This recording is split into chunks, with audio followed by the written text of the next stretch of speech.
ಬೆಂಗಳೂರಿನಲ್ಲಿ ಕಾವೇರಿ ನೀರಿನ ಏನು ಇದೆಯಲ್ಲ ಬಳಕೆಯಲ್ಲಿ ವ್ಯತ್ಯಾಸ ಆಗುವ ಸಾಧ್ಯತೆಗಳಿದಾವೆ. ನೋಡಿ, ಬೆಂಗಳೂರಿನಲ್ಲಿ ಕಾವೇರಿ ನೀರಿನ ಲಭ್ಯತೆ ಸವಾಲಾಗುವ ಸಾಧ್ಯತೆ ಇರುವ ಹಿನ್ನೆಲೆಯಲ್ಲಿ ಕುಡಿಯುವ ನೀರಿನ ಸಮರ್ಪಕ ಬಳಕೆಗೆ ಹೊಸ ಮಾರ್ಗಸೂಚಿಗಳನ್ನು ಬಿಡುಗಡೆ ಮಾಡಲು ಜಲಮಂಡಳಿ ಸಿದ್ಧತೆಯನ್ನು ಮಾಡಿಕೊಂಡಿದೆ.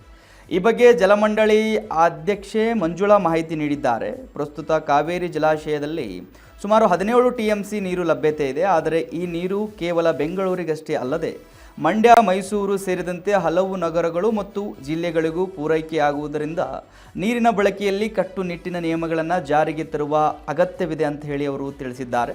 ಬೆಂಗಳೂರಿನ ಕುಡಿಯುವ ನೀರಿನ ಅಗತ್ಯಕ್ಕೆ ಸುಮಾರು 2.2 TMC ನೀರು ಬೇಕಾಗುತ್ತದೆ.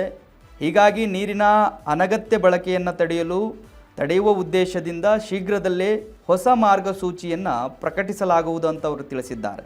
ಇನ್ನು ಕುಡಿಯುವ ನೀರನ್ನು ಅನ್ಯ ಉದ್ದೇಶಗಳಿಗೆ ಬಳಸಿದರೆ ಅವರ ವಿರುದ್ಧ ಈಗಾಗಲೇ ದಂಡವನ್ನು ವಿಧಿಸಲಾಗಿದೆ. ನೋಡಿ, ಸುಮಾರು 600 ಕೋಟಿ ರೂಪಾಯಿ ದಂಡದ ಮೊತ್ತವನ್ನು ಸಂಗ್ರಹಿಸಲಾಗಿದೆ ಅಂತ ಹೇಳಿ ಜಲಮಂಡಳಿ ಅಧ್ಯಕ್ಷೆ ಮಂಜುಳಾ ಅವರು ತಿಳಿಸಿದ್ದಾರೆ.